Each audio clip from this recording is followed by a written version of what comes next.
This tutorial will cover two-way between subjects ANOVAs. You can follow along in the IBM SPSS Workbook.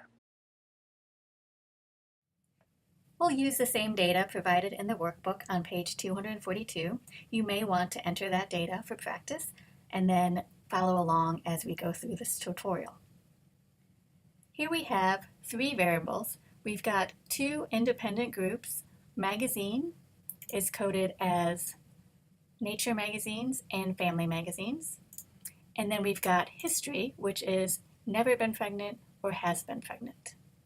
And then we have our DV of fear of delivery, rated on a 10-point scale. To conduct a two-way between subjects ANOVA, we'll go to Analyze, General Linear Model, and then Univariate. And then step one, we'll send our outcome, or DV, over to our dependent variable, and we'll send our two factors, or in this case our two IVs, over to the fixed factor box. And then second, we'll click Options. And then we're going to select Descriptive Statistics, Estimates of Effect Size, and Homogeneity Tests. You can, of course, select others to see what sort of information you can get from that. Then click Continue. And then we're going to click Plots. And I'm going to send magazine as my horizontal axis and history as separate lines. Click Add. And I sometimes do it both ways, just because sometimes one graph is easier for me to interpret than the other. Then I click Continue, and then OK.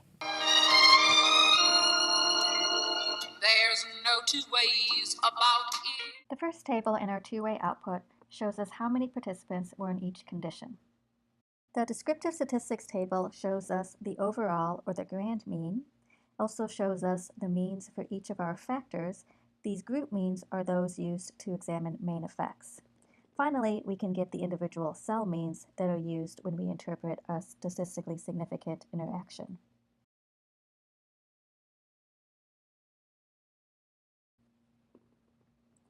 Then we have results for our Levene's test, which test the assumption of equal variances. Here we can see that our Levene's test is not statistically significant, suggesting that we've met our assumption of equal variances. Next, we see our two-way ANOVA results. Here we see that the main effect for magazine condition is not statistically significant at p equals 0.07. However, the main effect for factor 2, history, is statistically significant at p is less than 0.001. To interpret that statistically significant main effect, we would look back at our descriptive statistics, specifically the group mean for factor 2 of history. Here we can see that those who have been pregnant actually have a higher level of fear than those who have never been pregnant. Getting back to our two-way results, we see a statistically significant interaction effect that qualifies any of these main effects.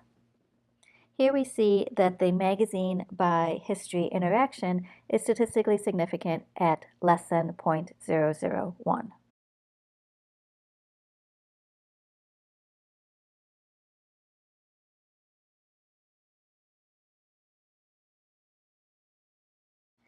When we have a statistically significant interaction, it is very helpful to look at the graph in order to interpret that interaction.